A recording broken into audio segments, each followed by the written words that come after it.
Georgia Governor Brian Kemp has declared a state of emergency ahead of the coming winter weather. In a press conference today, Kemp said he's authorized a state of emergency effective immediately for the next 7 days, along with calling in 500 National Guardsmen amid preparations for the storm.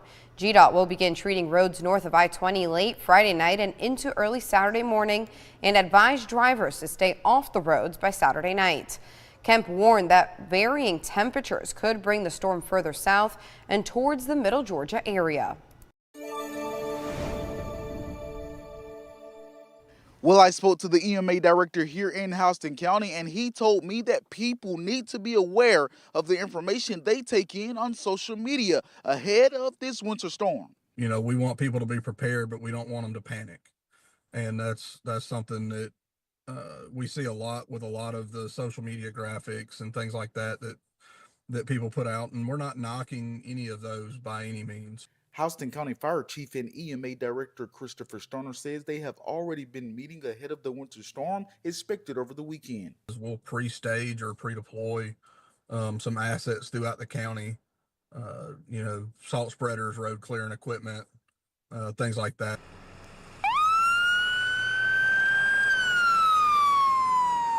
Stoner says they'll also have additional staffing coming in for public safety. That includes police, fire departments, and public works. Stoner says if you follow their Facebook page, the Houston County EMA page, they'll share helpful information there. He says everyone needs to make sure they're registered through the Houston County Alert System to get timely weather updates. Stoner says ready.gov is another great resource to stay informed, especially their winter weather preparation pages.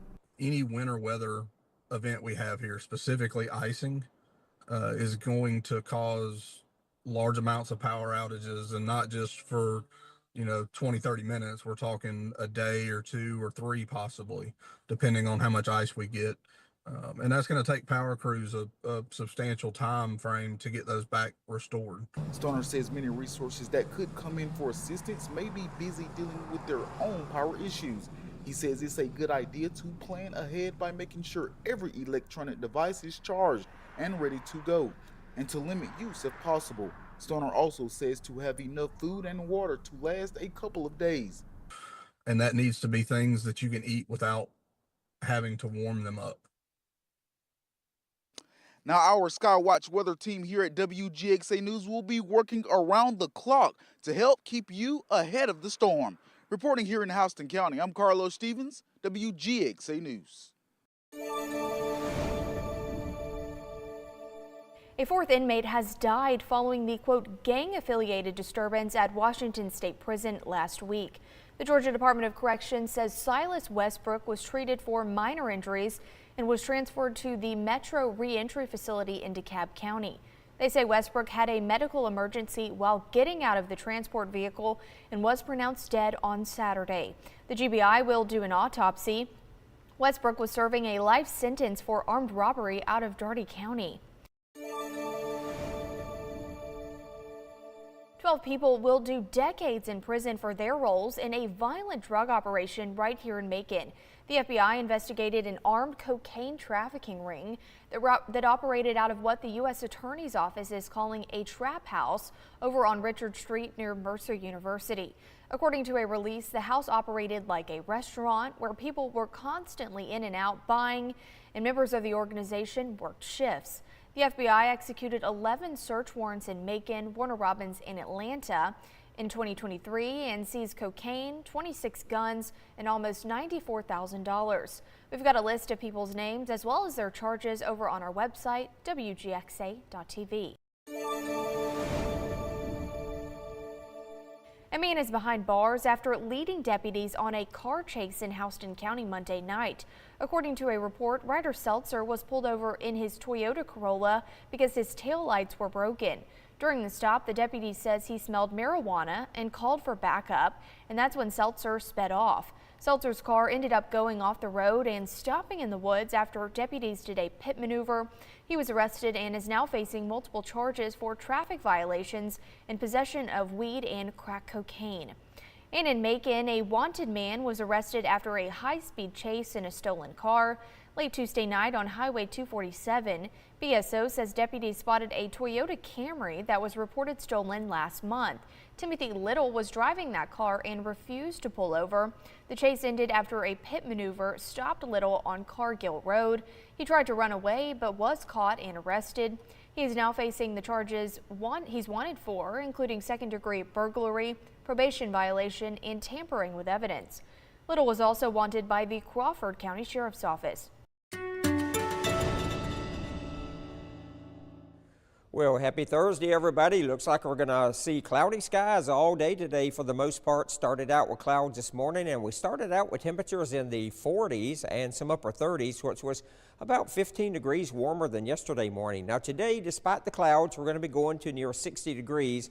But let's talk about this weekend because the buzz is still out there. Are we going to see any frozen precipitation, meaning freezing rain or sleet or even snow over the weekend? Right now, it appears the chances of that are dwindling for us here in Middle Georgia. So let's take a look starting at Saturday morning. Let's take first of all, look at the GFS model, and we're looking at cloudy skies starting out Saturday morning. And this is early in the morning around 8 a.m. As we advance this to 3 o'clock in the afternoon, notice still mostly cloudy and not a lot of precipitation going on in Middle Georgia on Saturday afternoon. But as we get into Saturday night now, the GFS model is still wanting to back some of that frozen precipitation, again meaning freezing rains and sleet down into portions of Middle Georgia. And this is about 1 a.m. Sunday morning. And then as we wake up on Sunday morning around 6 and 7 o'clock, the GFS model is still keeping some of that wintry mix down into part of our viewing area about Macon northward. And then during the day on Sunday, it starts lifting up. And then notice as we get into Sunday night, we're watching all rain move through. And then by Monday morning, it all begins to move out of here. So the GFS model is still showing the potential of a wintry mix, and that would be Saturday night into early Sunday morning. And it doesn't cover all of Middle Georgia, just basically from around Macon, Bibb County northward. And now let's take a look at the Euro model because it's saying something a little bit different. The Euro model is showing again mostly cloudy skies for early morning Saturday, mostly cloudy skies for Saturday afternoon into the evening hours and nighttime hours. And then overnight, it's keeping most of the frozen precipitation right about from I-20 in the Atlanta area, north and northeast Georgia. So notice not much going on here in Middle Georgia, and this is Sunday morning at 6 o'clock. And then notice as we get to Sunday afternoon at 4 o'clock, rain begins to move into Middle Georgia, and this is all regular liquid rain. It's not anything freezing, and you can see it extends all the way up into north and northeast Georgia as well. And then that begins to clear out our area as we get into late Sunday night and early Monday morning. So right now the Euro model is saying really not much as far as wintry mix is going to be going on here in Middle Georgia. We're just going to mostly get some rain Sunday afternoon into Sunday night. GFS model is showing maybe a little wintry mix Sunday night into early or Saturday night into early Sunday, but again Macon northward. So there's still a lot of questions to be answered. It's still not written in stone that we're going to see any wintry mix here in Middle Georgia this weekend, and it's not written in stone that we're not going to either. So we still got a good 2 days out. We're going to have to fine-tune and watch this forecast over the next few days. But one thing we do know, we're going to see mostly cloudy skies today. We can't rule out a few showers or sprinkles today. It'll be mild, though, with highs going up to the low 60s. And then tonight we'll be dropping down to the mid-40s. Some showers are possible here and there, but I think most of us will be staying dry. And then as we look at our 10-day forecast tomorrow, again, back in the low 60s with a few showers around. And then there comes that question mark again over the weekend. Saturday, mostly cloudy, near 50, so a bit chilly there. And then on Sunday, we're looking at mostly rain right now.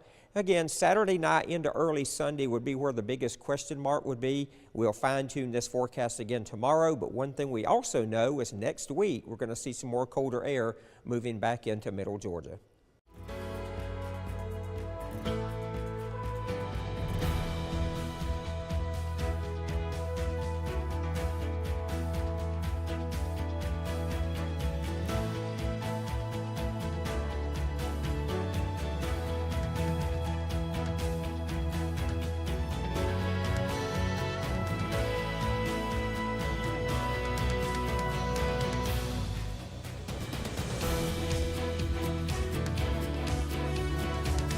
United.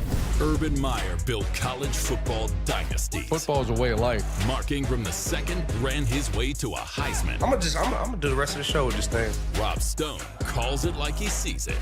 This is the Triple Option, where legends tackle the biggest headlines in college football and the NFL with guests who don't hold back. You're not winning with that owner. Wow. It's football talk that hits harder than game day. The Triple Option, presented by Wendy's, wherever you get your podcasts.